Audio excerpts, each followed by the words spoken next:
Assalamualaikum warahmatullahi wabarakatuh. Bismillahirrahmanirrahim. Alhamdulillahirrabbilalamin. Wassalatu wassalamu ala asrofil anbiya'i wa mursalin wa ala alihi wa ashabihi ajma'in. Pada kesempatan ini kita akan belajar untuk mengelola kelas notebook. Yang pertama yang akan kita pelajari adalah bagaimana menambah dan menghapus section. Ada beberapa cara untuk menambah section. Pada pertemuan sebelumnya Ustadz dan Ustadzah sudah mengetahui cara menambah section dari manage notebook ini yang ada gambar buku catatan. Ini cara pertama ya, kalau kita klik akan keluar menu seperti ini, bisa kita add section di sini, kita tambah seperti ini. Menambah section melalui manage class notebook ini berlaku untuk seluruh siswa. Jadi semua siswa langsung mendapatkan seksi tambahan tersebut. Oke, kita cancel saja. Cara yang kedua adalah dengan menggunakan plus section ini ya. Nah, ini bisa kita tambahkan. Kalau yang tadi untuk seluruh siswa, ini lebih fleksibel. Bisa kita taruh di siswa, di content library, di teacher only, collaboration space, atau kita bikin section tambahan di luarnya. Tapi perlu kita ketahui bahwa kalau kita membuat section tambahan di luar sini, maka itu akan bisa dibaca oleh seluruh anggota kelas, baik itu siswa maupun guru. Oke, misalkan kita klik aja content library, kita tambah misalkan tes 2. Nah, dia nambah di sini. Berbeda dengan yang tadi yang dari manage class notebook, maka menambah dari sini itu kita lakukan satu persatu. Jadi misalkan kita mau menambah bab untuk student notebook juga cuma satu persatu. Misalkan di sini, anak ini mau saya tambah tugas khusus. Nah, di student notebooknya Faiz dia nambah section yaitu tugas khusus, tapi yang lain tidak ada. Seperti ini ya, kita lihat lah. Jadi ini section khusus untuk Faiz. Itu cara kedua menambah section. Lalu cara ketiga bisa dengan klik kanan. Nah, mengklik kanannya di salah satu section yang ada di dalam nama anak itu. Saya buka punyanya Erin. Nah, ini kan ada banyak section. Lalu ingin saya tambahkan di sini. Saya arahkan di PR, saya klik kanan, lalu saya tambah new section. Misalkan saya kasih nama tugas khusus juga. Baik, seperti ini. Klik kanan ini selain untuk menambah section juga ada beberapa menu. Bisa kita lihat di sini. Bisa untuk mengubah warna ini, pinggirannya section ini. Nah, ini biasanya kan ibu-ibu yang suka main-main warna begini ya. Ada banyak pilihannya. Kemudian bisa kita gunakan untuk menghapus section. Nah, ini ada pilihan delete section. Perlu diketahui sejauh ini yang berhasil saya temukan dari eksplorasi saya bahwa untuk menghapus section hanya bisa dilakukan satu persatu melalui klik kanan ini. Tidak bisa kita hapus bareng-bareng. Lalu cara keempat dengan menggunakan menu distribute. Nah, ini distribute new section pada menu class notebook. Ada dua cara di sini. Yang pertama, kita menambah section seperti biasa. Jadi ini mirip dengan yang ini, yang ada di menu manage class notebook. Untuk distribute ini juga berlaku untuk seluruh siswa. Jadi ini hanya bisa menambah konten di student notebook. Nah, yang distribute new section ini hanya menambah satu bab baru. Misalkan kita beri judul UH gitu ya, kita distribusikan. Kita lihat sekarang di masing-masing anak muncul bab UH. Nah, ini. Kemudian cara berikutnya, nah ini yang hanya bisa dilakukan dari distribute new section, yaitu membuat bab yang ada subbabnya. Ini hanya bisa kita lakukan dari sini. Oke. Misalkan saja kita bikin nama babnya UTS. Kemudian di sini bagian-bagiannya misalkan nama mapelnya. Kita tambah lagi misalkan oke, 2 aja sebagai contoh. Nah, kita lihat di sini. Muncul bab UTS yang kalau kita klik akan memunculkan subbabnya, yaitu IPA dan matematika. Membuat subbab ini sejauh yang saya ketahui hanya bisa dilakukan melalui menu distribute new section tadi, tidak bisa dari menu-menu yang lain. Itu beberapa cara untuk menambah section. Untuk menghapusnya sudah ya tadi dengan klik kanan, dan tolong diingat-ingat bahwa untuk menghapus section ini hanya bisa dilakukan satu per satu. Berikutnya yang kedua yaitu mengelola halaman, menghapus, menyalin maupun memindah. Untuk mengelola halaman bisa kita klik kanan di sini ya, kemudian kita move atau copy. Nah, seperti ini. Lalu kita tentukan tujuannya mau kemana. Di sini sudah ada section atau bab yang bisa kita jadikan tujuan. Jadi misalkan dari collaboration space tentang peredaran darah, saya copy ke tempatnya Faiz misalkan di catatan. Saya klik catatan, lalu saya pilih copy. Lalu muncul notifikasi, saya cek di sini. Nah, muncul peredaran darah punyanya Faiz. Bagaimana dengan yang lain? Di catatannya Ying, tidak ada. Jadi hanya muncul di catatannya Faiz. Jadi dengan cara itu maka kita bisa mengcopy atau memindah satu persatu. Oke, saya hapus lagi yang punyanya Faiz. Menghapusnya sama ya, klik kanan, lalu pilih delete page. Bagaimana kalau kita ingin mengcopy ke banyak siswa sekaligus? Bisa kita gunakan menu kelas notebook lagi. Nah, di sini ada distribute page. Misalkan kita ambil dari sini peredaran darah. Kita pilih distribute page. Nah, ini ada beberapa menu. Yang pertama, yang paling atas distribute page, ini berarti kita akan bagikan halaman peredaran darah ini ke seluruh siswa tanpa berkecualian. Yang kedua, individual distribution. Ini berarti kita memilih. Ya, kalau ini saya pilih, maka nanti akan muncul di sini daftar nama siswa di kelas kita. Lalu siapa saja yang mau kita bagikan. Ini bisa kita kasih tanda centang seperti ini misalkan. Oke, saya cancel saja. Yang ketiga, bisa kita distribusikan ke kelompok. Nah, kalau kita pilih yang ini, berarti kita bikin kelompoknya dulu, group distribution. Nah, karena di sini belum ada, kita bikin new group. Misalkan kelompok 1 gitu ya. Anggotanya siapa? Misalkan di sini kita save.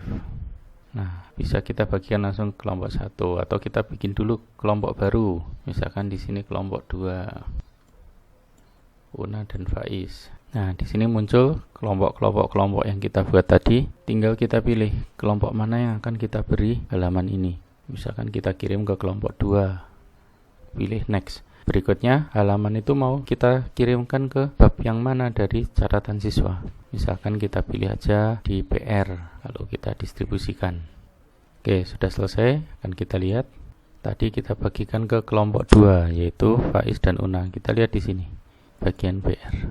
Nah, Faiz ada. Kita lihat Erin bagian PR. Erin tidak ada. Kita lihat Kurnia bagian PR. Kurnia ada. Oke, jadi itu distribute page untuk per kelompok. Lalu yang keempat, cross notebook. Ini lintas notebook. Nah, ini berguna bagi ustadz dan ustadzah yang mengajar di kelas paralel. Misalkan saya mengajar di kelas 6A, B, C, D. Saya mau membagikan catatan IPA ini ke seluruh siswa saya, baik di kelas 6A, B, C, atau D. Nah, saya bisa menggunakan cross notebook distribution ini. Jadi kalau kita klik, nah, nanti akan muncul catatan-catatan kelas yang kita punyai sesuai dengan kelasnya. Kalau di kelas tersebut belum kita setup catatan kelasnya, maka ini tidak akan muncul. Jadi pertama, ustadz dan ustadzah harus men-setup dulu catatan kelas di masing-masing kelas, baru di sini nanti akan muncul menunya. Baru kita pilih, misalkan ini kan saya di kelas percobaan, mau saya berikan di kelas berikutnya. Tinggal saya klik, lalu saya pilih next. Nah, lalu di notebook tersebut di tujuannya mau kita taruh di mana? Apakah di kelas note, di handout, homework, atau quiz? Nah, kalau menggunakan menu ini, tujuannya langsung ke masing-masing siswa di kelas yang lain. Tidak bisa kita distribusikan misalkan ke collaboration space atau ke teachers only. Kalau kita mau mengopinya ke content library, kita bisa menggunakan tab yang ini. Tapi ini hanya bisa mengopi bab nggak bisa mengopi halaman. Untuk content library ini kita mengopi dari content library kelas yang satu ke content library kelas yang lain. Jadi misalkan di sini bab materi IPA. Nah, di sini akan muncul menunya kelas mana yang akan kita tuju. Jadi copy to content library ini mengopi dari satu kelas ke kelas yang lain. Sama-sama dari content library ke content library. Berikutnya yang ketiga yaitu mendistribusikan page. Sudah ini ya tadi. Nah, ini juga sudah ya, mendistribusikan content library ke kelas yang lain. Berikutnya yang kelima yaitu bagaimana membuat assignment dengan kelas notebook.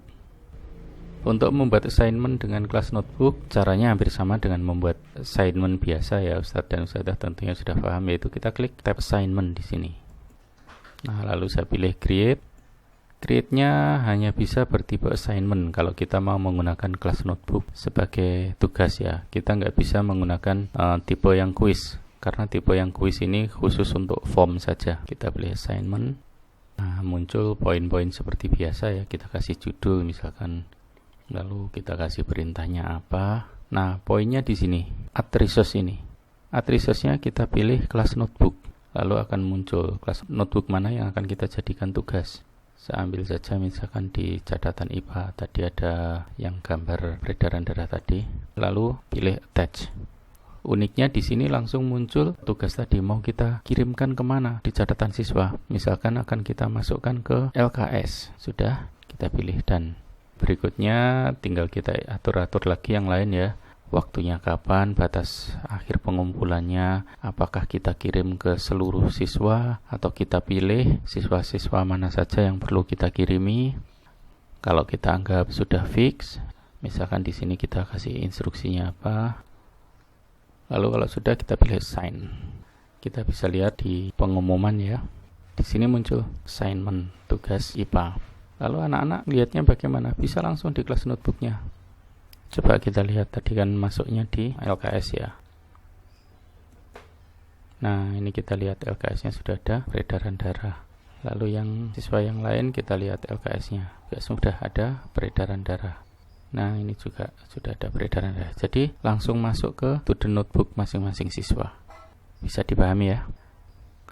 Berikutnya adalah mereview to the notebook. Ini kalau misalkan tadi kita memberikan tugas, lalu kita akan mengecek bagaimana caranya.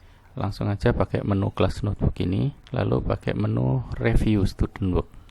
Akan muncul menu seperti ini. Nah, mana yang akan kita review? Di catatan, LKS, PR, atau macam-macam bab itu ya. Misalkan tadi karena kita ngasih penugasannya di LKS, kita pilih LKS-nya. Nah, lalu muncul halaman apa yang akan kita review, misalkan peredaran darah. Nah, di sini bisa kita log duluan sebelum kita review. Jadi ini berguna supaya ketika kita sedang mereview, siswa-siswa kita tidak bisa menambah atau mengurangi halaman yang kita review tersebut. Kita log dulu misalkan, bisa kita log semua, bisa kita log salah satu saja. Sekarang saya akan mulai review. Saya klik anak pertama, langsung muncul di sini. Dia sudah ngerjain atau belum? Oh, ternyata belum dikerjakan.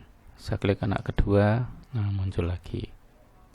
Selanjutnya, membuat konten kelas notebook dari aplikasi OneNote. Nah, ini sebagaimana yang Ustadz dan Ustadzah ketahui bahwa kelas notebook ini bagian dari OneNote sebetulnya.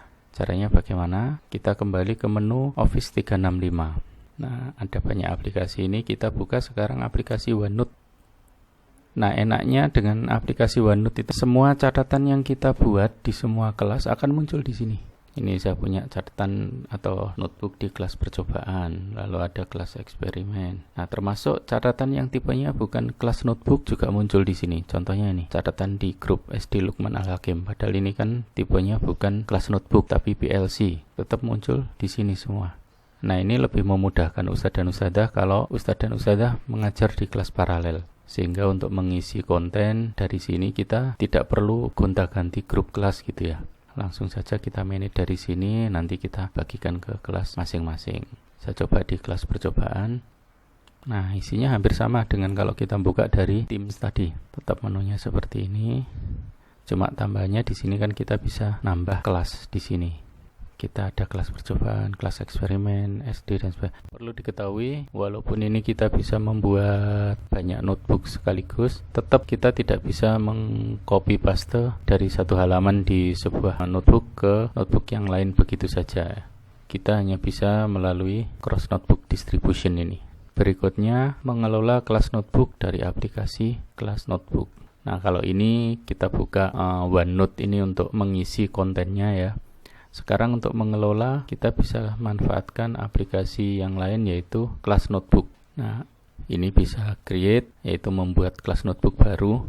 Nah, perlu diketahui bahwa kalau kita membuat kelas notebook baru dari sini, tetapi tidak ada grup kelas timnya, maka kelas notebook tersebut hanya akan terlihat kalau si anak membuka melalui OneNote, tapi tidak akan terlihat kalau dia masuk ke tim kelas. Maksudnya gini, misalkan tadi Faiz masuk di kelas percobaan gitu ya. Kemudian saya bikin kelas notebook baru, misalkan kelas morning class gitu ya. Tapi tidak saya buat tim morning class gitu ya. Maka catatan kelas berupa morning class tadi hanya muncul apabila Faiz membuka melalui OneNote, tapi tidak muncul kalau Faiz misalkan masuk ke kelas 6 gitu ya. Lalu ini bisa kita gunakan untuk menambah atau menghapus siswa dari kelas notebook tertentu. Ini menambah dan menghapus guru. Ini manage. Nah, menu tambahan di sini yang tidak ada kalau kita manage dari tim, yaitu ada collaboration space permission. Nah, ini kalau Ustadz dan Ustadzah melihat, menunya kan mirip dengan manage kelas notebook dari tim tadi ya. Ada menambah section, teacher only group, kemudian notebook link. Yang tidak ada dua ini, collaboration space dan parent and guardian link. Collaboration space ini adalah untuk membatasi siswa yang mau melihat collaboration space. Jadi kalau di sini isi collaboration space bisa kita batasi. Nah, ini berguna misalkan untuk memberi penugasan kelompok. Nah, kita lihat di situ ada dua itu ya.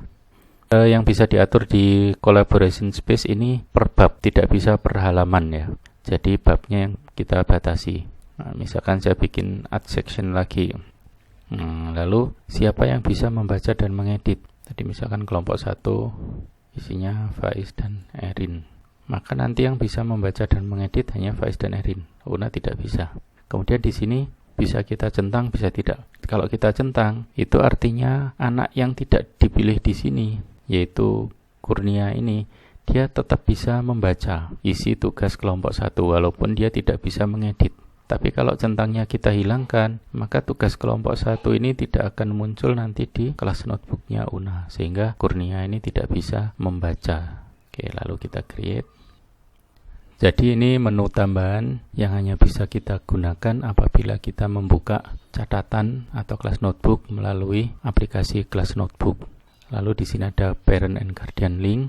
Ini adalah untuk memberikan link khusus kepada orang tua atau wali siswa gitu. Sehingga orang tua atau wali siswa juga bisa memonitor kelas notebooknya putranya. Demikian yang bisa saya sampaikan pada sesi ini. Terima kasih atas perhatian Ustadz dan Ustadzah semuanya. Semoga memberikan manfaat kepada kita semua. Alhamdulillahirrabbilalamin. Assalamualaikum warahmatullahi wabarakatuh.